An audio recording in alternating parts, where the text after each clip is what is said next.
Bismillahirrahmanirrahim. Assalamualaikum warahmatullahi wabarakatuh. Waalaikumsalam. Sampun lemes dereng?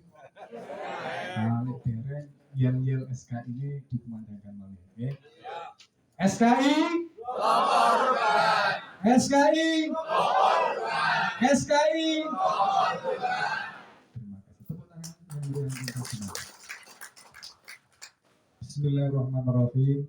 Yang saya hormati pengurus SKI, para guru, ada Pak Untoro, ini dosen kami juga dulu, teman sahabat sekaligus dosen. Kami juga dulu menimba ilmu di Yogyakarta bersama Mas Agua. Jadi ini sedikit ilmu kecil-kecilan. Jadi apa? Ruang jumpa pasukan tak berseragam. Bapak-bapak, ibu-ibu yang saya hormati, sebelumnya saya minta maaf karena mungkin hanya saya yang tidak memakai materi Pak Kuat. Kemarin sudah saya minta izin, asal nggak pakai makalah boleh, insya Allah saya pilih silaturahim. Nggak apa-apa Pak ya? Niat saya kesini adalah pertama berbagi semangat, yang kedua menyambung silaturahmi, yang ketiga sama-sama berdoa mudah-mudahan pilihan kita Mas Anies Baswedan menang. Bisa. Amin. Mungkin kabar terakhir Bapak Ibu sudah menyaksikan di media, 1 hari yang lalu pemimpin kami Mas Agus Harimurti memberikan statement secara lugas bahwa beliau tidak kemana-mana, tetap setia untuk mendukung Mas Anies sebagai Presiden Republik Indonesia. Kenapa demikian? Karena sejak dari awal Partai Demokrat ini mendorong terjadinya perubahan, sama persis yang dimiliki oleh Panjenengan Sutoyo. Jadi perubahan ini sesuatu yang penting, meski kadang-kadang dirasakan oleh semua masyarakat Indonesia masih sayup-sayup. Gino boten? Gino boten? Gino apa boten? Tugas kita lah untuk menyuarakan supaya suara perubahan ini menjadi irama dan nada utama yang ada di Indonesia. Untuk itulah mungkin tidak harus teoritis seperti yang disampaikan oleh Pak Untoro sama Pak Tontowi tadi. Kami ya mengajar juga, tetapi lebih senang saya cerita di lapangan. Dados ngeten. Perubahan itu sesuatu kebutuhan oboten di Indonesia. Kebutuhan oboten. Sing yakin kebutuhan oboten. Lek kebutuhan jenengan sedaya kudu ngotot. Bener mboten? Lek ngalah berarti diganti menu kita. Mungkin bukan perubahan tapi melanjutkan kekuasaan. Menderita mboten kita? Menderita. Kenapa? Fa insya Allah yang ada di sini spektrum dan frekuensinya sama-sama melihat dan merasakan penderitaan. Tadi diceritakan oleh Pak Untoro, mulai berdirinya bangsa Indonesia sampai detik ini yang disebut keadilan belum terwujud, yang disebut kesejahteraan belum merata. Ada 10 orang manusia terkaya di Indonesia memiliki harta benda hampir berbanding dengan 100 juta. Bayangkan, ini cita-cita bangsa atau cita-cita perusahaan? Cita-cita oligarki. Artinya kekuasaan gak entuk dibagi secara merata. Artinya lagi bahwa kekuasaan, politik bahkan tidak sesuai dengan rumus dan konsep awalnya. Mungkin Pak Tantowi menyitir bahwa yang disebut politik atau pimpinan itu dhillun yadhullun alai, melindungi dan memayungi umatnya. Nah, kalau pemimpin kekuasaan itu hanya memayungi kelompoknya tersendiri, yang lain dikemanakan? Yang lain kontrak, yang lain orang luar, dianggap orang luar. Padahal siapa yang lahir di bumi ini, dialah rakyat Indonesia. Betul? Betul? Ada yang salah tidak? Ada yang salah. Untuk itulah bapak-bapak seperti yang disampaikan oleh Pak Untoro tadi harus betul-betul menjadi pemimpin, harus betul-betul menjadi pengenger, pembarep tempat orang untuk mencari perlindungan, mencari pembimbing, mencari pemimpin. Pemimpin itu bukan pimpinan loh Pak. Pemimpin itu mereka yang berjuang dan berbuat lebih, bukan menikmati lebih. Sekarang kebalikannya. Benar nggak betul? Pemimpin berlomba-lomba untuk menumpuk harta kekayaan. Sampai undang-undang politik dengan pemilihan kemarin asumsinya adalah ada peluang dan kesempatan bagi mereka yang tidak disukai untuk masuk kontestasi. Tapi faktanya ketika dibuka hanya orang-orang yang memiliki modal besar lah yang memimpin bangsa Indonesia ini. Akhirnya anak-anak yang pandai di Indonesia ini, anak-anak pinter tetapi miskin, tidak memiliki kesempatan untuk memimpin dan merubah bangsa ini. Betul betul? Ini harus dirubah. Tepuk tangan bersama. Bapak-bapak, ibu-ibu, merubah itu bukan sesuatu yang gampang. Butuh yang namanya kebersamaan. Nah, kebersamaan itu bisa terjadi manakala kita satu hati, satu rasa. Untuk itulah mungkin tadi saya ngomong dengan ada Mas Akuat, ada Mas Wahid. Kami ini punya organisasi anak-anak muda. Mohon maaf sedikit revisi Mas Akuat. Namanya Bintang Muda Indonesia. Awalnya Bintang Mercy. Sengaja kita kasih bintang muda karena agar berhadapan-hadapan dengan sebelah. Yang di sana merah namanya Banteng Muda. Yang di biru namanya Bintang Muda. Kami bintang di langit menerangi, mereka binatang. Gitu. Jadi kita sengaja agar kita tetap waras menjadi manusia seutuhnya. Sadar bahwa fungsi kita adalah melindungi sesamanya, bukan menipu apalagi menindas. Bapak-bapak, saya kira soal pengetahuan Indonesia jenengan semua pun memahami. Hanya mungkin pentingnya hari ini adalah mengkoordinir diri, mengkonsolidir diri, mengorganisir kepentingan, pikiran, dan cita-cita. Leksa Indonesia ini diberdirikan SKI, ditambah nanti variabel pemuda maupun ornamen-ornamen lain yang ada di partai. Kalau didengungkan secara terus-menerus, insya Allah akan menjadi energi, akan menjadi suara, bahkan menjadi tuntutan, bahkan menjadi tuntunan. Kalau ini sudah menjadi tuntutan, semuanya mengingkari perubahan, ABCD ditulis, misalnya pertama soal pemerataan kesejahteraan, misalnya salah satu poinnya. Yang kedua, karena banyak pengangguran, dari 270 juta ini sekian ratus juta itu pengangguran semuanya, pengangguran produktif ditulis. Tuntutan perubahan adalah penyediaan lapangan kerja misalnya, keadilan misalnya, itu menjadi tuntunan, menjadi tuntutan, dan masih lama-lama menjadi tuntunan. Semuanya akan pasti mengikuti. Karena perubahan kalau tidak memikirkan 3 faktor ini, kita akan seperti biri-biri atau bebek yang dihajar oleh kelompok binatang lain, tercerai-berai, Pak.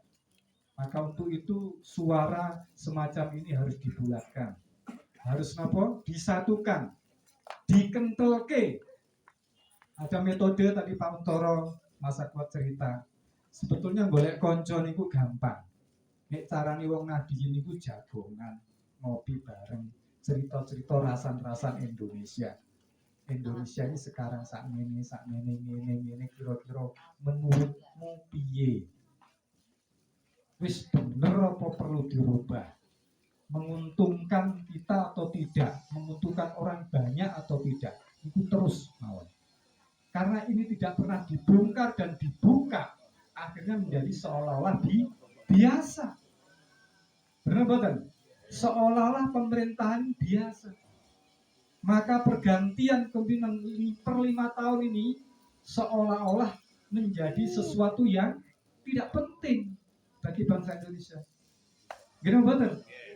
Seolah-olah padha wae. Mari Pak SBY Jokowi, mari Pak Jokowi yo mbah sapa maneh kono. Gak ngerti aku. Lek awakmu kei dhuwit ya tak coblos, lek gak ya mending ora usah beda nang TPS. Kata-kata enten sing mboten. Nggih mboten? Akhire budal ning TPS ditakoni ana amplope napa mboten. Amplop surat cinta gampang. Lah lek amplop isine merah mudah nika nggih kedaten BI. Napa pimpinan ini harus korupsi. Gitu.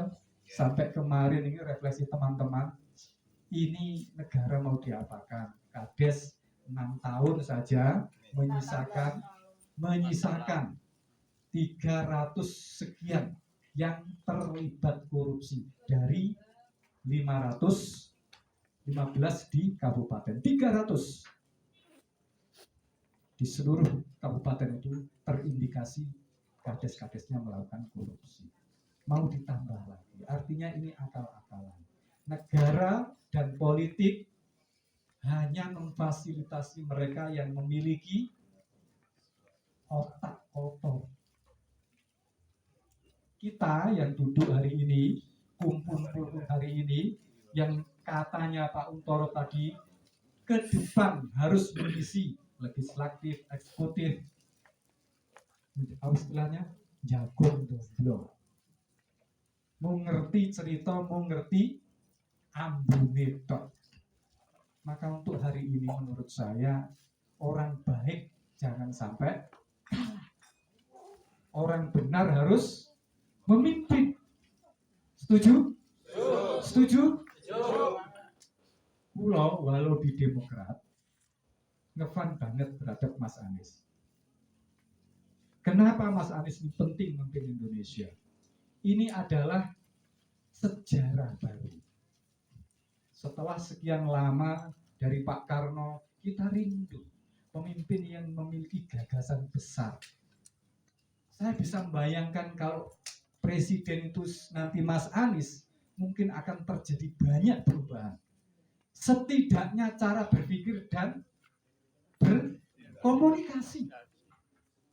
Kulo sakniki Pak, setiap mudeng itu lek ngrungokno politik mesti ujung-ujungnya dundungan amplop, bagi-bagi kaos.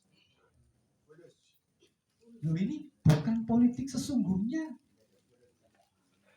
Politik sesungguhnya, kata beliau yang munculkan teori politik Plato dan Socrates, itu tata mengelola masyarakat yang baik. Dikuatkan oleh seorang filosof Muslim namanya Imam Mawardi, mengatakan tasarruful imam ala ra'iyah mantun bil maslahah. Mentasarufkan kepemimpinan, kebijakan untuk kebaikan umat seluas-luasnya. Loh saiki tidak begitu. Politik melayani yang punya uang, politik melayani yang kuat. Akhirnya kita bangsa Indonesia sebagai berikut. Ya, anak catatan sebagai berikut, sebagai pelengkap penderita. Indonesia menjadi catatan terakhir dari kelompok-kelompok yang menang. Seolah-olah atas nama rakyat Indonesia, padahal ya kepentingan kelompok tertentu. Nah ini sudah melenceng dari konsep dan cita-cita semula bangsa Indonesia. Lek diterus nih bangsa Indonesia ini mau jadi apa? Untuk itulah jenengan harus bertekad. Tekadnya tidak hanya omongan, lek iso dibandani dewe. Mas Anies itu siap? Buge kartu-kartu nama dewe, menggawe selebaran dewe, perubahan menjadi mantra dan bahasa umum di bangsa ini. Harus begitu. Setuju? Setuju? Tepuk tangan untuk kita semua. Bapak-bapak yang saya cintai, setelah mengorganisir lalu menurunkan isu apa ya tak? Yang hendak disampaikan dan itu menjadi dasar atau menjadi pokok-pokok kepentingan kebutuhan kita semuanya, insya Allah nanti lama-lama banyak yang ikut. Karena makan itu kepentingan semua manusia, bukan kepentingan golongan, bukan kepentingan agama. Benar atau tidak? Yang namanya lapar ya lapar semuanya. Mau Islam, Kristen, Buddha, Hindu, Muhammadiyah, NU, ya toh, atau kejawen tadi. Kalau lapar ya lapar. Lapar tidak ada urusan dengan agama. Benar? Ini yang harus dikomunikasikan. Agar kita keluar dari cara-cara atau tuduhan-tuduhan politik identitas. Lapangan kerja itu faktor penting, hak asasi kita. Kata Imam Ghazali, politik itu menduduki asasul khamsah, 5 dasar. Kalau tidak itu, maka jangan bicara politik. Kesinambungan hidup perlu kerja, betul? Betul? Maka kerja harus ada. Ini penting, termasuk pendidikan. Maka saya bayangkan kalau Mas Anies itu menjadi presiden, ya, saya yakin betul, mulai dari dulu sebelum bangsa Indonesia lahir, yang menggerakkan dan merubah suatu bangsa bahkan zaman adalah ide, betul? Dulu riyen itu dereng enten bangsa Indonesia, baru rasa-rasa, baru cerita-cerita. Gitu betul? Ceritanya para tokoh-tokoh yang menginginkan the imagine society, kata Pak Tantowi tadi, ternyata juga terwujud kok. Ternyata juga lahir namanya bangsa Indonesia, gitu, digagas oleh BPUPKI, diproklamirkan oleh Pak Soekarno Hatta. Nyatanya enten dong. Dari mana? Dari ide. Maka kita pernah mengalami masa besar bangsa Indonesia itu. Kita pernah memiliki imperium besar, bahkan disukani dan disegani oleh bangsa-bangsa asing. Sriwijaya, Majapahit. Kenapa semakin hari semakin kesini bangsa kita semakin merosot? Apakah semakin bodoh? Saya kira tidak. Bangsa Indonesia secara kumulatif, secara kumulatif rata-rata memiliki IQ di atas 10 peringkat negara-negara dunia yang bawah. Bahkan Indonesia ini banyak sekali orang-orang tertentu memiliki istilahnya kemasyhuran karena kecerdasannya, karena kepandaiannya. Ada tokoh pengebor Islam bersih di Jerman, itu orang Indonesia, orang Jawa Tengah. Bahkan kemarin anak NTT itu memenangkan fisika kuantum internasional. Itu menunjukkan kita bukan bangsa yang bodoh. Saya pernah melihat nih Pak, Nopo, terus perkembangan zaman itu istilahnya divisualisasikan lewat cerita-cerita. Kalau jenengan nanti di rumah atau mungkin sudah pernah nonton film namanya The Under Umbrella, di bawah payung, itu ada cerita bagaimana Korea itu mampu menjadi negara besar mulai dari kerajaannya. Filosofi dan dasar-dasar nilainya tetap dipertahankan dan tidak pernah berubah. Di situ ada drama, ada 26 episode. Mungkin nanti ibu-ibu itu yang suka-suka nonton film ini lebih bermutu. Cerita tentang bagaimana negara yang kecil mampu menjadi negara besar. Indonesia harusnya juga istilahnya menyudahi kegelapannya, mengakhiri perbuatan yang tidak senonoh istilahnya begitu. Anggap sajalah kemarin tidak sadar bahwa bangsa ini didirikan untuk melindungi rakyatnya, untuk mencerdaskan bangsanya, untuk mensejahterakan rakyatnya. Nah ini disudahi. Nah salah satunya tadi setuju. Nah itu tadi di mana? Minum. Apa tadi caranya perubahan? Ganti pemimpin. Sesimpel. Lek gak ganti pemimpin, saya nggak yakin akan jadi perubahan. Soalnya kekuasaan itu enak tenang Pak. Saya pernah sama Pak Akwat dulu bareng-bareng, ya miskin samping-sampingan ya, menikmati jadi staf sus menteri. Gak kerja malam Pak, ini staf sus menteri, duduk menteri. Tiap hari nih Bu, tidak kurang dari 10 manusia pengen menghadap menteri.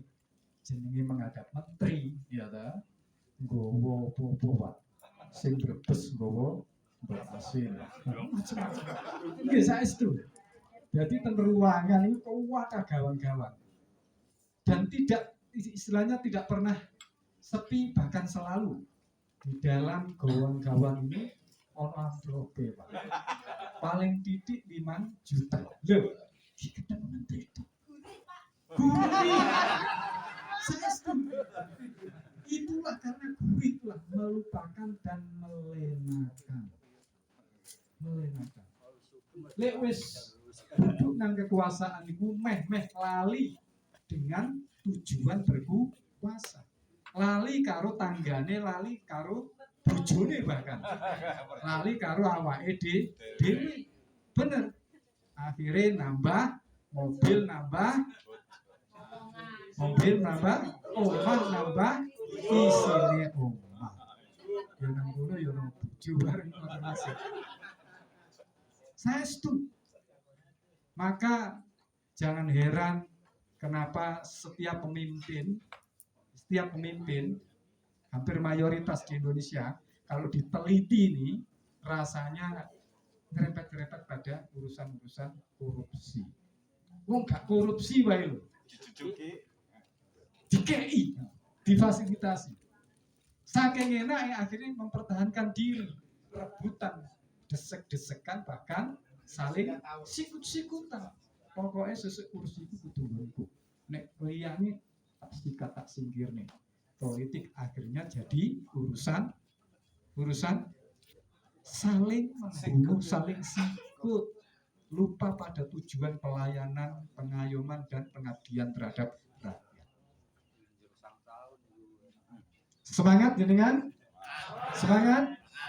Mas Anies harus menang? Mas Anies harus menang? Caranya adalah mengorganisir diri sambil rasan jagung sing akeh. Nah, ben jenengan iki tidak bosen, jagung itu kudu diniati ibadah. Biar apa? Biar ringan. Gini boten. Nek jenengan terbebani, wah urusan negara kan urusan Mas Anies.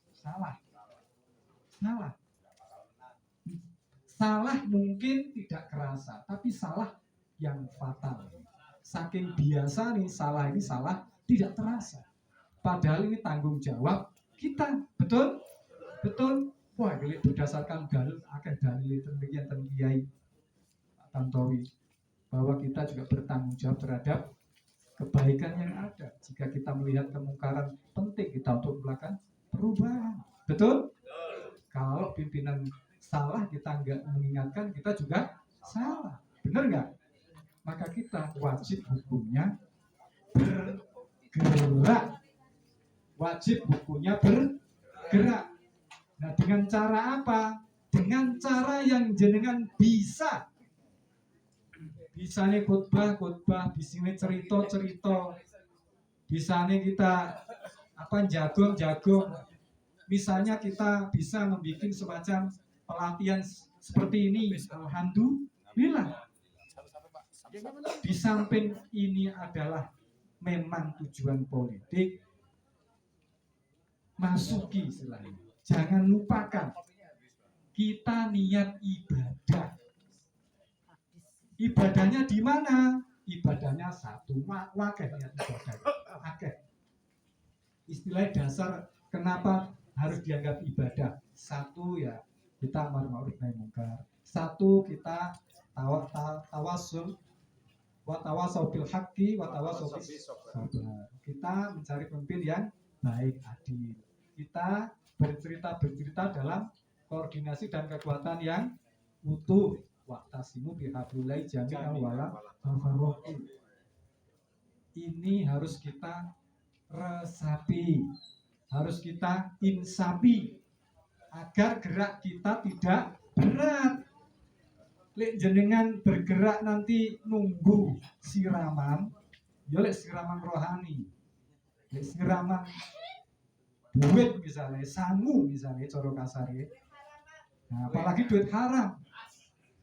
Duit haram akan melahirkan sesuatu yang kurang baik. Betul? Kalau bisa jenengan harus memulai tirakat nyerai demi Indonesia, demi anak cucu, demi sejarah yang lebih baik. Setuju? Setuju? Setuju? Siapa kita? SKI. Siapa kita? SKI. Siapa kita? SKI. Siapa kita? SKI. Kelompok perubahan. SKI. Kelompok perubahan. SKI. Kelompok perubahan. Terakhir. Anies Baswedan. Presiden. Anies Baswedan. Presiden. Anies Baswedan. Presiden. 2024 Anies Komunis. menang. Demokrat. Demokrat menang. Tadi sudah disampaikan, Pak. Lek kula sing nyampainya mboten pantes. Jari wong Jawa mosok arep manten nyuguhne dayo dhewe ya ta. Ya kudu tangga-tanggane sing ngomong Pak Entoro lah cerita-cerita. Lebu Demokrat apik, lebu Nasdem ya apik, PKS ya apik. Pokoknya sapa sing dalam satu barisan cita-citanya untuk perubahan, Pak Anies inilah yang harus didukung. Persis secara teori, kalau presidennya ini orang kita, legislatifnya kita kuat, tentu kita akan stabil, tidak mudah digoyang. Terakhir, bapak-bapak, ibu-ibu, bahwa dalam perubahan di samping ada pemimpin, harus ada kitab suci. Perubahan itu harus ada 3 syarat. Pemimpinnya jelas, kitab sucinya jelas, ajarannya jelas. Nah, ini yang kudu dirumus nih. Jadi kulit cerita-cerita minimal jenengan ini tidak keluar dari iki mau. Ajarannya iki mau. Bahwa ajarannya Pak Anies ini siji, ya tahu? Misalnya pemerataan kesejahteraan.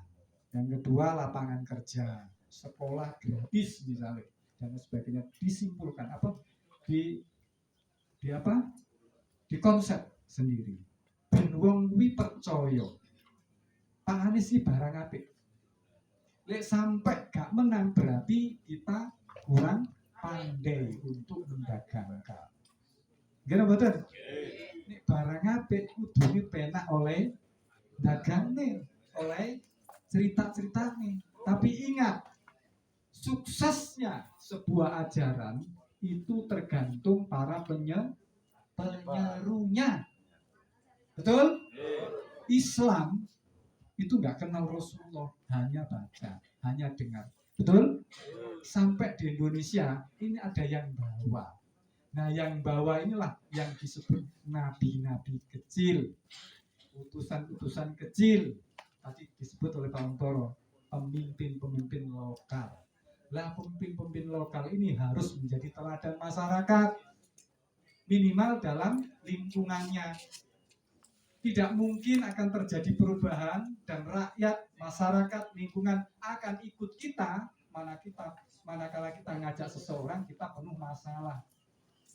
Yo lek sing cerita yo lek iso ojo kakean di masalah karo masyarakat. Misalnya di desa itu yang akan menjadi pemimpin, akan menjadi transformer, akan menjadi juru dakwah tentang Mas Anies ini si tukang mabuk, ya kan? Tukang ngudol tonggone wong, bojone wong, ya kan? Tukang utang ora dipercaya. Gini betul? Maka harus disaring. Lamun toh ada yang seperti itu diposisikan di tempat lain. Sing penting kan pahalane podo, gitu. Tukang dakwah, ya toh, cerita-cerita karo tukang laden sing cerita podo. Ini betul? Podo-podo ngejak perubahan. Perannya berbeda. Jadi sing tatoan ojo sampai mlebu nang masyarakat santri DE digolekne komunitas sing memper bocah-bocah motor-motoran kuwi gampang. Cah motor-motoran dipethukne aku sing nggo kopiah mungkin ra percaya. Ora cocok, ora padha karo aku. Mungkin Mas Farhan ora biyen bir. Jadi komunikasi gak iso nyambung. Nah, ingat kita harus menjadi teladan di lingkungannya. Kalau kita mampu semacam itu, insya Allah apa yang kita lakukan sudah sesuai dengan teori dan konsep. Tinggal kita berdoa pada Allah Subhanahu wa taala, mudah-mudahan diberkati, dimudahkan dan jadi. Karena pemimpin itu memiliki dua aspek. Kebutuhan manusia dan kehendak Tuhan. Makanya setiap zaman selalu ada pemimpinnya. Bisa jadi kemarin Pak Jokowi ini memang pas untuk hari ini. Kenapa yang tahun lalu, mohon maaf, pimpinan kami Pak Presiden SBY menjadi pemimpin. Tadi dikatakan antitesis dari situasi. Mungkin masyarakat waktu itu butuh dunia dalamnya dibongkar. Janjane aku butuh rojo pemimpin sing wong desa. Mangane telo, ngono-ngono. Mangane lesehan, blusukan borong-borong, ya Bu. Tapi orang drama, nyata. Mentalnya mental masyarakat biasa, tapi punya jiwa yang luhur dan mulia. Berkorban untuk lebih banyak manusia. Tidak menumpuk untuk kepentingan dirinya untuk masa-masa yang akan datang. Itulah pemimpin. Nah, kita harus bisa membaca. Setelah prototipe pemimpin Pak Jokowi semacam ini, kita kira-kira kerinduan masyarakat terhadap pemimpin masa depan itu seperti apa? Nah, inilah yang harus kita dekatkan. Mas Anies harus memiliki hal-hal yang dibutuhkan, dirindukan. Lamun toh belum ada, harus segera di setting agar orang bisa terpengaruh, orang bisa terhanyut, orang bisa tertarik. Seperti jualan roti, jualan rokok, atau jualan apapun lah Pak. Di tempat tertentu kadang orang tidak suka rokok. Tidak suka rokok itu bisa jadi karena di sana mungkin mayoritas hidup dari mungkin istilahnya di lingkungan itu lingkungan yang sehat karena banyak dokternya bisa jadi, ya toh. Dan lain sebagainya. Maka siasat atau strategi yang harus dimunculkan bagaimana tidak melawan dan menabrak itu, tetapi tetap bisa tembus, bisa merembes. Mas Anies ini posisinya harus ditengahkan, jadi tidak ke kanan, tidak ke kiri. Gestur dan gaya performa hari ini sudah pas, tinggal volumenya harus diperbanyak. Makanya kolaborasi harus diperlebar. Semua sektor, semua ormas, semua komponen yang kira-kira memiliki dan ingin perubahan. Nah, perubahan juga begitu. Kalau perubahan tidak didengungkan terus-menerus, tidak disuarakan secara nyaring dan keras, banyak orang tidak tahu, banyak orang tidak dengar, bahkan orang tahu tapi meneng wae, acuh. Biar nggak acuh, jenengan kudu sering silaturahmi. Ketemu wong 4, wong 10, wong 20, bahkan siji wae itu bermakna. Betul? Nek ditelateni dari 35 kabupaten ini, insya Allah tambah terus. Perubahan terus. Misalnya hidup ujuk-ujuk ono spanduk pinggir jalan ditulis nggo tangan, pokoknya itu perubahan, misalnya begitu. Entah nanti namanya apa, itu sesuatu yang berpengaruh. Pandangan mata kita merusak pikiran mapan kita, lalu membuat kegelisahan. Jane ono apa to Indonesia? Kok akeh men spanduk perubahan? Sopo to sing gerakno iki? Dudu partai rakyat. Oh, rakyat wis kangen kemerdekaan sesungguhnya. Kata Pak Tan Malaka, merdeka 100%. Ya lamun ra iso 100% ya 80% lah. Betul? Oh Jokowi seperti ini. Kita nih hampir mau 100 tahun bangsa Indonesia merdeka. Tapi faktanya tadi jarak antara orang kaya dengan orang miskin ini disparitasnya semakin lebar. Jauh sekali. Saya ini Pak, dulu diprovokasi oleh Mas Akwat jadi jadi aktivis. Punya anak sekarang, gelisah. Anakku sesuk ya opo. Dulu kami berpikiran sangat ideal. Setelah punya keluarga, kami berpikir ternyata pundak kami, tangan dua kami ini menggenggam tanggung jawab. Golek sekolahan yo wis angel, wis abot, kompetisi yo semakin ketat, semakin kuat. Orang miskin, anak-anak pandai tidak punya kesempatan untuk menjadi pemimpin, tidak bisa berbuat bagi Indonesia ini.